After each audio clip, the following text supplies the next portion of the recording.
Welcome to office hours. Stocks haven't been doing super hot with the tariff reactions and fear of trade war going on. I actually think it's somewhat of a temporary thing. I look at more like ITR economics talks more about the industrial production, which it looks pretty linear growth second half of 2025. So I think that's one good thing to look for.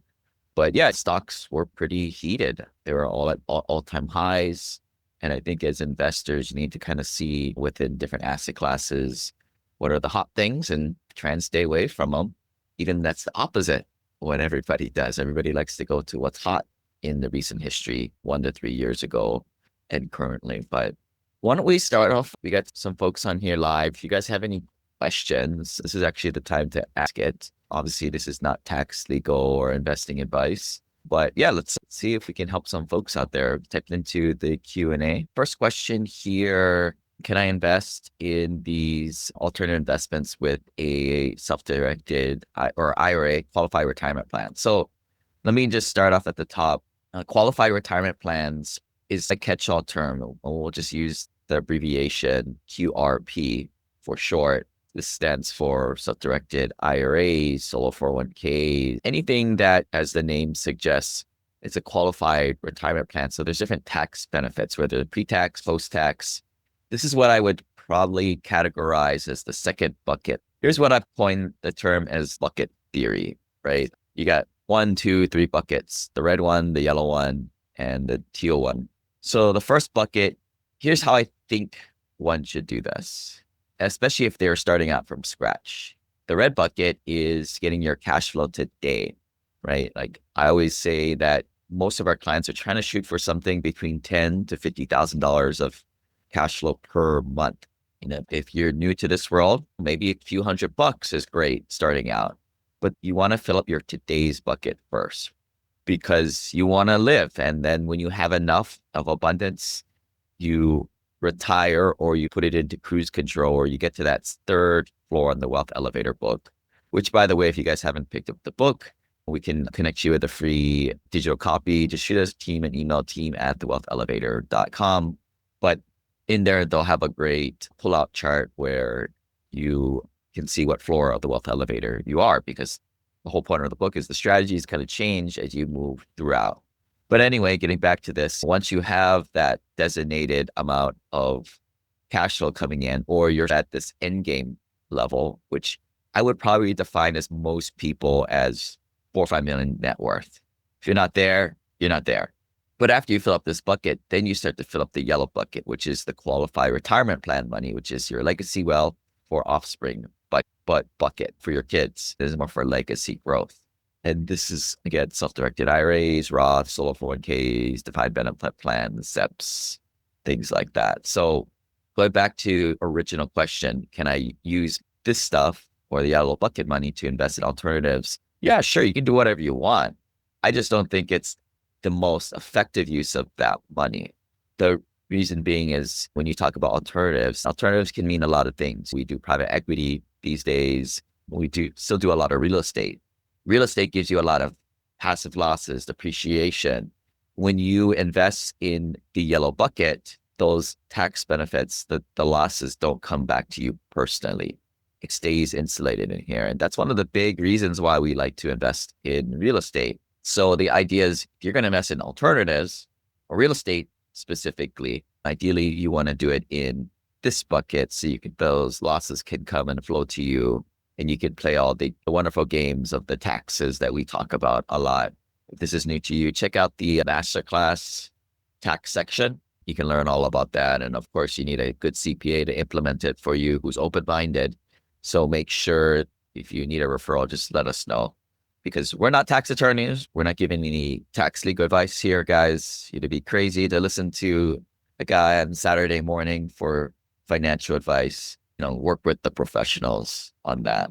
But these are a lot of things that I've learned along my journey that are very consistent tactics and tricks that high net worth investors will do. Just to check your understanding, it's not that you use this bucket exclusively for alternatives, mainly real estate, right? Because real estate gives you tax good losses and things like that. But another alternative, for example, I was talking to a guy the other day, is life settlement funds. Basically, you invest in people passing away, and it's a morbid investing. But anyway, there's not really too much losses coming out of that investment. So that one might be a little bit more ideal for the yellow bucket money if you have it. And I say if you have it, because sometimes I talk to some folks over the age of 60 who did it the traditional way. Good or bad, it is what it is. They have $1 million plus in their 401k, and it's already in there, and they're already in the highest tax bracket. And if they pull it out, it's at the high. They're going to get killed with taxes. They should have. We can't go back in the past, right? But they should have started with the red bucket first, and then sequentially stepped up to putting money in their retirement plan after, once they hit a certain point. But hey, this is where it becomes more of a personal situation. Not everybody wants to invest in 100% alternatives or real estate. So this is where you get into portfolio allocation, where I'm not allowed to talk about portfolio allocation. I don't know if most advisors are, to be honest, because they don't do it themselves. They don't have the net worth for that. And that's, I think, why it's important to build a relationship with other purely passive accredited investors to talk about this type of stuff. See some questions. Question: recommended vendors for self-directed IRAs. Just put it into the wealthelevator.com/vendor. We have a nice little form there. The team will get an email. We'll shoot you an email back. The reason why we do that is that referrals change all the time, guys. The people we recommend aren't the same people that we recommended in 2016 or 2020, for example. Things change. Some companies get acquired by private equity and maybe services go down. We find a new guy. And then things like self-directed IRAs, we do have multiple options. We try not to single source folks, and you guys got to go through your own due diligence and everything too and find out who works out best. Okay, going back to the self-directed IRA or qualified retirement plan fund investing, which again includes IRAs, solo 401ks, blah, blah, blah, blah. The question here: do I need a checkbook IRA with an LLC, or is a self-directed IRA good enough? As long as you can self-direct it, I think that's good enough. So let's call that level 1. Level 2, just for like ease of use, a checkbook IRA would probably be better. So you don't have to wait on your like silly self-directed IRA company. I'll tell you guys what, like these self-directed IRA companies, man, they're a pain to work with. You'll see. It's one of those things, once you get all your money with them, you're stuck with them. And it's a commodity. They're all the same. In fact, some of them will white label another company as actual being the custodian. But yeah, if you just have a regular self-directed IRA, you have to fill out all this paperwork every time, and it's a real pain. And then they're super slow. So it takes like an extra week, it seems, to wire your funds. The checkbook IRA is obviously a lot faster. It's just done, right? You write the check. The con of that, and I will say it may not be a con if you've got your stuff together and you know what you're doing. The nice thing about the regular self-directed IRA is like the custodian's doing it, right? So there's that arm's length component there. Basically, you're not going to brick your IRA. When these custodians set you up with the checkbook IRA, they give you a good briefing. You don't do anything stupid and you should be fine. Of course, this is not tax or legal advice. So if you do something dumb and you brick your IRA, please don't come crying to me. Okay, see, we're going to switch topics here. Question here: looking forward to joining and scheduling an onboarding call. One question: does Wealth Elevator allow crowdfunding, or do you allow passive investors that may be accredited but have less than the usual $50,000 minimum?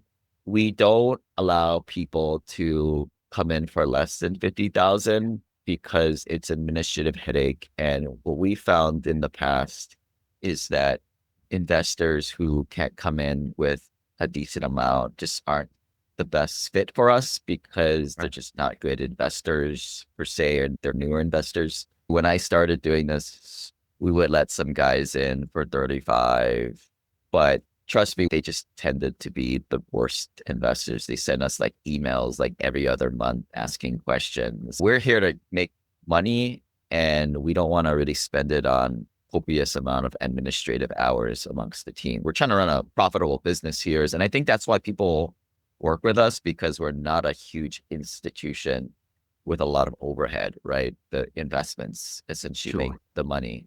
So I would be very careful of any operators willing to take less than that, because it's a sure sign of that they're desperate for cash. And that brings up the deal desk offering. Go to thewealthelevator.com/review. If you're looking at a deal, we can run it.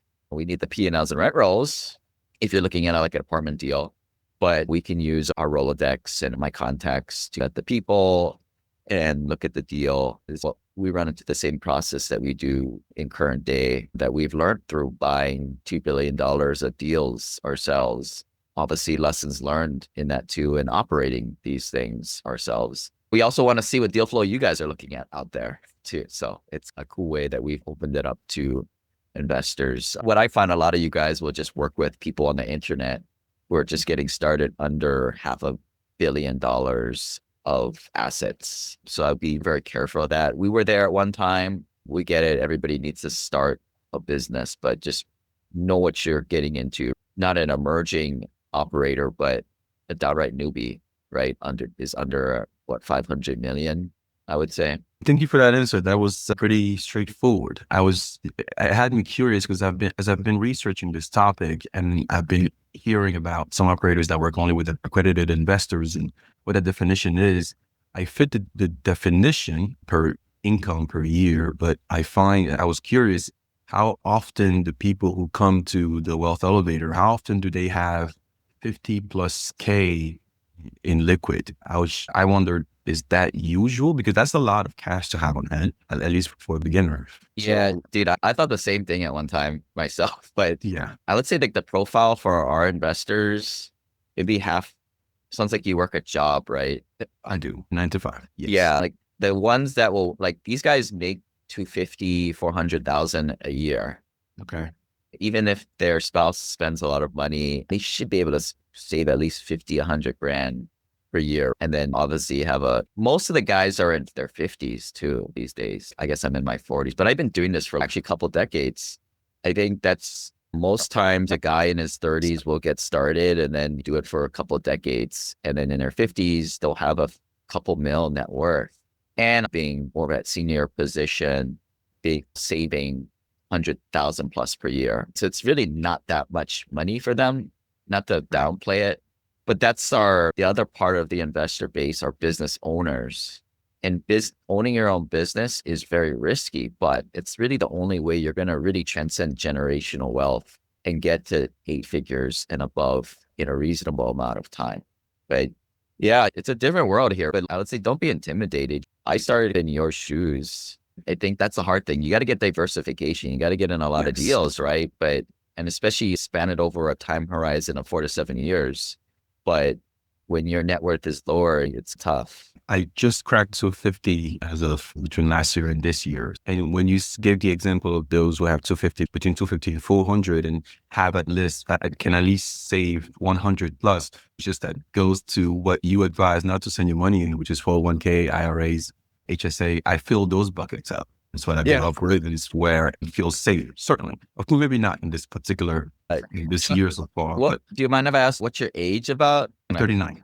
Yeah, you're doing so well. I'll say that you're doing so well. Again, most of our folks are in their late 40s into 50s nowadays. So that's why I'm like, I think our group was younger back in the days for sure. Like when we do the retreats, these guys would stay up and drink a bottle of whiskey together. Those guys have phased out of the group for sure. Yeah. It's definitely wake up earlier for breakfast group these days. We changed the vibe too, of course, but a lot of this wealth building is just like time under tension and you're doing fine. But yeah, for the people in their 40s and obviously the 20s and 30s, if you apply this trifecta of deals and taxes that go beyond the lame old 401ks, Roth IRAs, stuff like that, and then you run it through an infinite banking plan, a credit investor banking plan, man, it's so powerful. And that's why I'm like, man, like, why doesn't everybody do this type of stuff? Absolutely. And that's where I was leading. I have a whole life as well, and I have cash value there. And that's where I plan to take the 30 some K that I have available to invest and diversify. But it sounds like I'm not there yet. 50 plus would be more advisable, and that's who you work with. I mean, it's just, I think, like I said, if people are willing to take less than 50, like, good luck, buddy. This just shows the quality of your operator. Because I think with us, like, I have a kind of a soft spot for guys like yourself, because it wasn't too long ago I was in your same situation, but no sophisticated operator in our world can run a profitable business like that, because retail investors are like some of the worst investors. No offense to you guys listening, but you guys have to understand the amount of hand holding, and it all costs money at the end of the day. Yeah. I think that's why it has to be a good fit. I mean, we can talk more later, but, and also you never invest in stuff that you're not willing to lose the money. Obviously, I know it goes without saying, but there's volatility, right? We just saw the commercial real estate market hit its worst 3-year slump it was worse than 2008 for commercial real estate, which makes it a nice time to re-enter nowadays. But it's what it is saying, you don't risk it, no biscuit, right? This is the big kids club. Potentially some of the best deals are just done between 4 guys, right? Where 4 guys get together, put in $1 million each, and take down a deal together. Sometimes they don't even do a PPM, right? Because they're all involved as friends, family together, or they may do it like a 506B, right? But those are oftentimes the best deals, because, and retail investors need to understand that when it goes to the retail market, it's not going to be that top tier family office type of deal.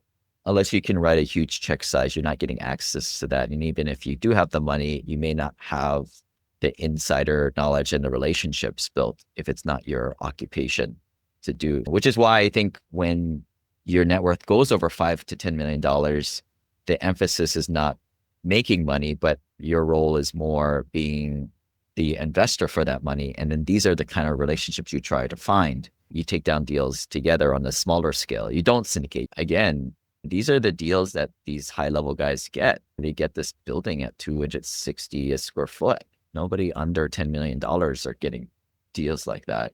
I'll tell you guys one tip here. You guys got to stop thinking about like retail investors. Retail investors are always like, oh, where's the employer? Who's coming into the area? Ooh, that's a nice place to live. Oh, how far is it from Whole Foods? Where's Starbucks? The nice thing about the property is that it is 15 minutes from LaGuardia Airport. Stop thinking like that, because institutional investors do not care about that type of stuff. What they look up is they pull up the data and they see what are the comparable sales and what is the price, what are assets actually selling for, and they go off of that. And of course, they look at macroeconomic data such as like population growth, but you can tell the difference between a pitch deck for retail investors because it has a lot of shining pictures of, oh, here's Starbucks, here's Whole Foods, right? Because that's what retail investors key in on. When we talk about the deal review, a lot of it is numbers based. And I think the reason why retail investors don't think that way is because a lot of time retail investors do not get the data, nor should they, right? You're a passive investor, you're LP. Most times you don't get that data. A lot of times the data costs like $10,000, $20,000 for a minimal subscription to Yardi or CoStar. But when retail investors you look at a retail investor deck, none of that stuff is there. So look, you guys can do it because you guys don't have the data. And so you can look at like where it is in comparison to this or that, or amenities, blah, blah, blah. That's how retail investors look at these types of deals. But if you're looking at a deck made for retail investors, which typically aren't strong deals, I just wanted to put that in there. But what we try to do is we try to bring institutional quality deals. Like in this pitch deck, yeah, we certainly did put some of that stuff in and disobeying my rule. But that's who you guys are. You guys are not family offices. You guys do not have $100 million net worth. But I just wanted to point that out there. That's just how institutional investors look at stuff. And I think that the more and more you can always see what's on the next perch, right? That's the whole idea of the wealth elevator, right? See what the people on the 3rd floor are doing. You may be on the 1st floor, but that can help guide you to the next level.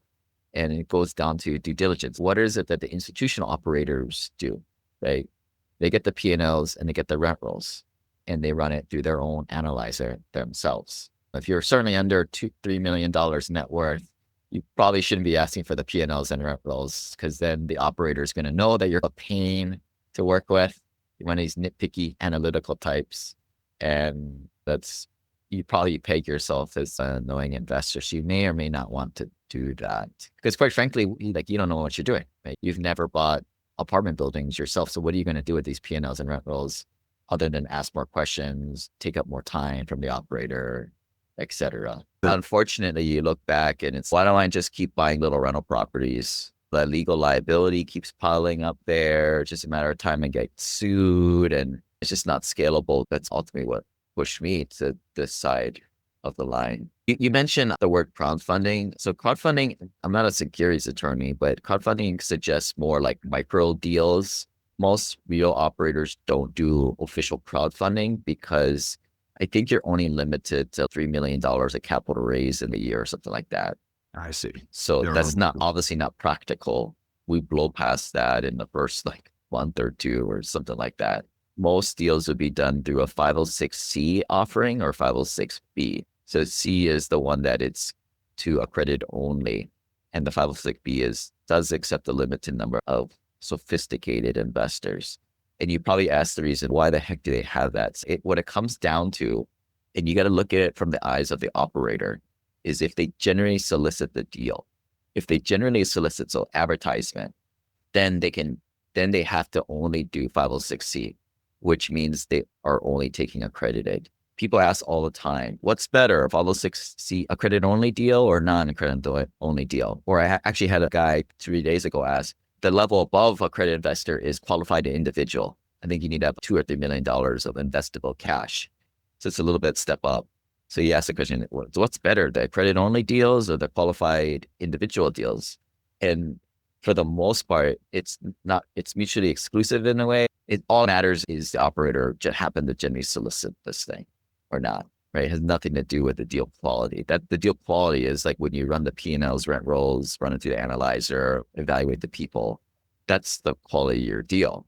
And sometimes you can have a very good deal done with 4 buddies through a 506B, just with 4 dudes. Whereas the crappy deal is the deal that's mass marketed. If you had to force me to answer it, I would say the mass marketed deals out there are oftentimes the worst because they're just skimming on the top, just to whoever the poor sucker is who listens to the radio ad or the meta ad, right? Because they don't have an investor base. Or they're putting it through a crowdfunding website, right? The crowdfunding websites are just a broker dealer. And obviously they're not doing it for free. They're taking a cut. Well, ultimately, they're taking out of your cut as the investor. Traditionally, we do accredited only just because we prefer to work with accredited only. Because think about it, right? If you're under that threshold and you're right on that line, right? You can probably vouch for me that you freaked out, right? I want to put in 25 grand and I'm like, what are we doing? So be a passive investor. That's what a passive investor is. Like I've put in 100 grand in some deals, and I know you guys know these guys, that supposedly the best syndicators out there that haven't been doing this are so selective. Yeah, we lost all our money, but I'm not crying to anybody. I get it. I'm a accredited investor and I'm a passive investor. That's part of the game.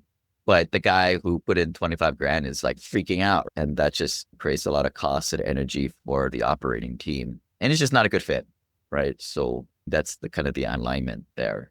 But yeah, we can talk more offline on specifics. But yeah, welcome to this world. Thank you. I think the biggest thing is getting around other purely passive accredited investors. What's hard is they're not at the local real estate club because those are just a bunch of broke guys trying to flip houses. And people with wealth are trying to hide themselves in reality. And I think that's what's made our group so valuable and why you guys have to jump through some hoops to get in a way. But any other follow-up questions? Hey, I don't think we've met before. Next week, actually, I'm looking forward to talking to you. And thank you for your answer on that, because I've talked with one vendor already on self-directed IRA, and the fees are a lot higher for a checkbook IRA than for a regular self-directed IRA. I'll tell you. What, this stuff is a sham, if you ask me. The prices are all over the place. For this one firm, for self-directed IRAs, a $50 app fee. They charge $30 per wire, which is not bad. What's the setup fee? Like sometimes it's like 1,000 or $4,000. That is it's only $50 with this firm for self-directed. But for a checkbook IRA, it's like $1,295. For a multi-member, it's like $1,600. And that includes the setup of the LLC. And that's the reason I asked. Okay. So this is what makes it a little confusing. So they'll either charge you like $0 and then the ongoing like AUM fee, Right. or $2,000, $4,000, and like almost no fee.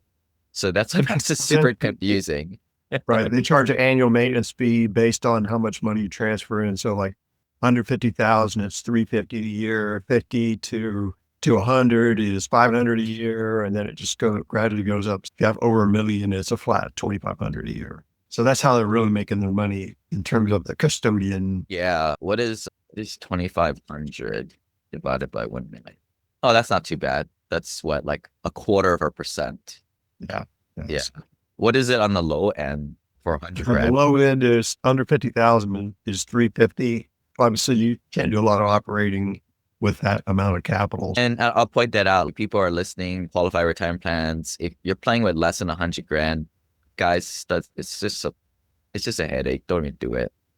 Of course, that's not tax legal advice, but it's just not worth the brain damage and the fees. That's where I'm at. I used to be at. Like, I pulled my 401k thinking, oh, I'm gonna butcher these dates, so give me freedom, guys. Here, like maybe 2012 or 11, I pulled my 401k, and then a few years later, 2013, 14, I pulled my Roth because I just didn't have, I had 100 grand or less. It was just, to do one of these things just didn't make any sense because I'd be getting like 1% a year in fees, and it's just silly. And then the other gentleman mentioned HSAs. I actually did have a self-directed HSA at one time. And within the community, they always say that the HSA is what you should have before all these silly things, self-directed IRAs, Roth, etc., because you're going to need healthcare on your deathbed or healthcare in general before you retire, right? More than likely, you're going to die before you even have a chance to retire and use the yellow bucket money. I just retired, and I can tell you that the HSA was a significant tax savings while I was working, and you can keep that money after you retire. Yeah. So I'm a big fan of that. But where it becomes like difficult for people in our world is, man, it takes them forever to like load that damn thing with what, $3,000 or $6,000 a year. And you just can't get it to a reasonable amount to invest, 50, 100 grand increments. So ultimately, I pulled my self-directed HSA because I was just like, it's not worth the brain damage of having another account. Sure, on paper, it makes sense, right? Because it actually has a better tax component, right? Like all these IRAs, Roths, you get taxed on it either on the beginning or the exit. But the HSA has the leg up on it where you don't get taxed on it both ways. But again, it's the portability. It's just such a small amount. The IRS limits, I think, are like 8,000 a year, somewhere around in there. But yeah, maybe just put your vendor request in and you can run those. There's some obviously bigger shops out there. We try to not recommend those because at that point, they're just a factory. So usually we'll have an option for like, some people are like super on it and they do it all themselves and they read up everything. So they need the no frills vendor, right? Some guys want a good vendor, but they don't want to pay the Mercedes-Benz price from the top tier one that everybody knows about. So to me, those are like the two categories. We usually have guys in those two camps for vendors. At the end of the day, we're going for value, right? Value is best bang for your buck. Well, and good relationships too, right? I'm just off the top of my head. Yeah, one of them is certainly like that, right? Where you can call the guy because he does it all himself, where the other one's just a faceless company, big, massive company, and you're not going to talk to anybody. But it depends on what you want. Ultimately, you pay for it at the end of the day. The guy's got to run a business. Yeah, I'll submit a vendor request for that. Thank you. The problem is, when you get to my stage of life, all your money's locked up in these QRPs. And okay, well, how do I get that money so I can invest it? Yeah, that's the issue. And that's where it becomes more personal. We can jump on a call and talk more about that. Because that gets really complicated because then it's, what is your vision in the future of stocks to real estate to alternative investments? What does that pie chart look like? And then, like I said earlier at the start, like certain asset classes line up better for these types of QRPs. And it's better if you come in with your own vision of what you want And then if you're in retirement mode, in theory, you should be more into cash flow things such as closed-end funds, life insurance, maybe more debt investments or bonds at that point. Great. Thank you. Dad, you had a question on what would you say the ballpark on the first bucket, say the ballpark network for someone to even start with the first bucket, or maybe it's less about net worth and maybe more about liquidity.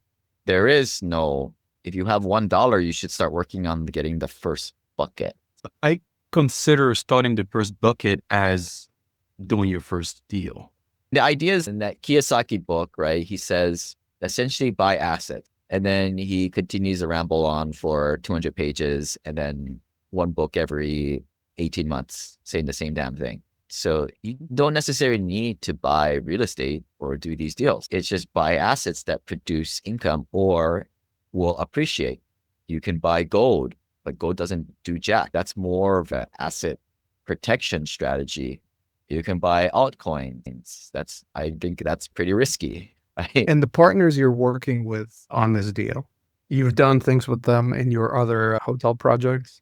Yeah, this is maybe like the fourth deal, and that's pretty important, right? Like you don't know general partners, or at least I don't. If anybody has a formula, please let me know. But to me, you don't know general partners until bullets start flying, problems start to come up. I was having lunch with one of my partners last week in Dallas and saying when a house burns down, there are three types of people: one that watches, one that runs away, and the one that runs into the fire.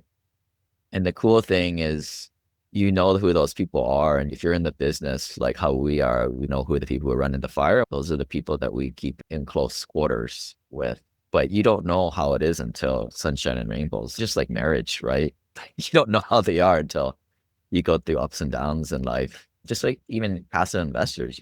Unfortunately, I don't know how you are until you start investing with us. What I do know, if you only are willing to put in $25,000 in a deal, I know already how you are and maybe come back later, but you just don't know how people are, unfortunately. But yeah, to your earlier question, these guys, I think this is like the fourth deal. We just exited a deal not too far from here, the Holiday Inn in Queens. We bought that.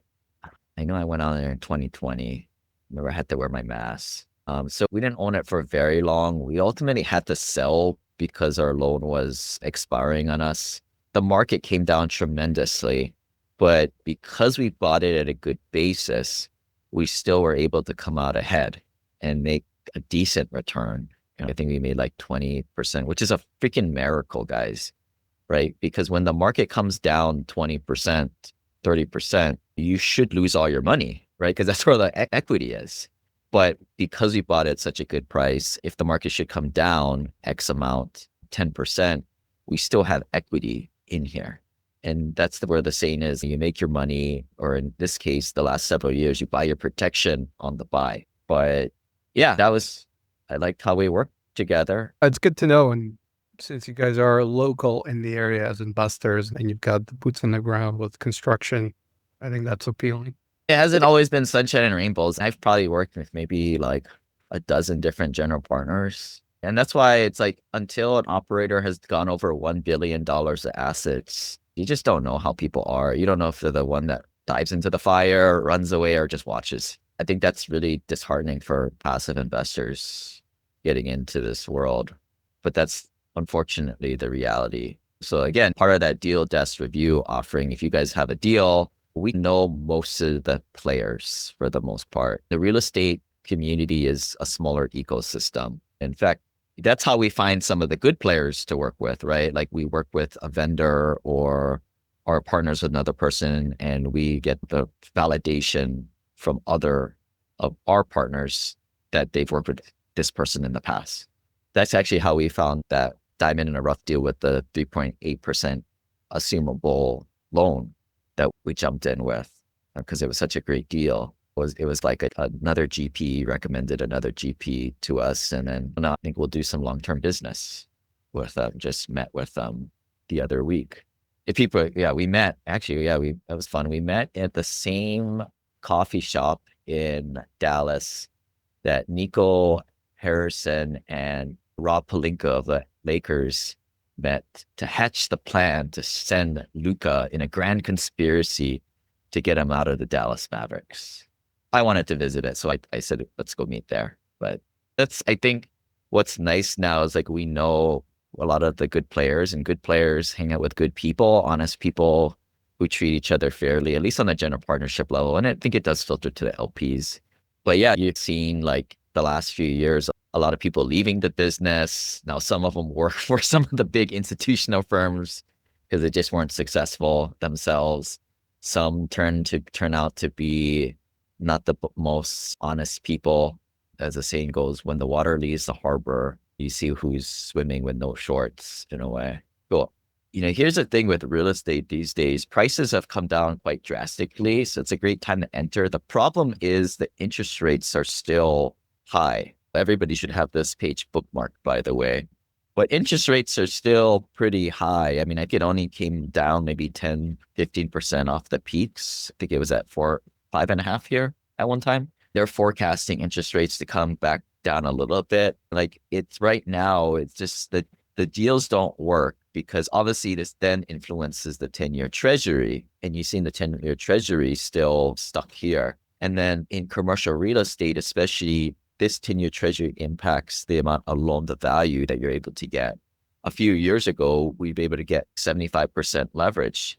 Now, these days, it's like in the 50% range. So that means you have to bring 10, 15% more to the table to get a deal done. And that's what kills the deal, right? You have to put so much more into it to get the same returns, which is why it's not beating that threshold. I think we had a general question that how do you find projects you invest in? And in this case, because the interest rates aren't as strong or the loans aren't as strong, it just doesn't push it past that mark.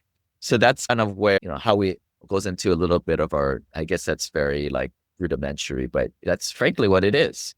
Right now, a lot of these multifamily deals just don't work.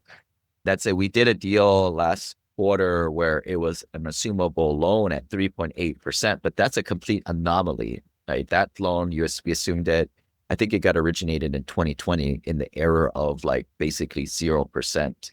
It's funny how they make this chart start at 2%. At one time, I think it started at 0 because everything was 0. So it's a little data skew thing here. Those are the kind of things that kind of I focus in on for some strange reason. If you guys have any questions, I know some of you guys I haven't met before, but if you guys can book that onboarding call. If you guys are interested in the deals, let us know. But with that, I think my kid is waking up about this time, so I got to go play dad.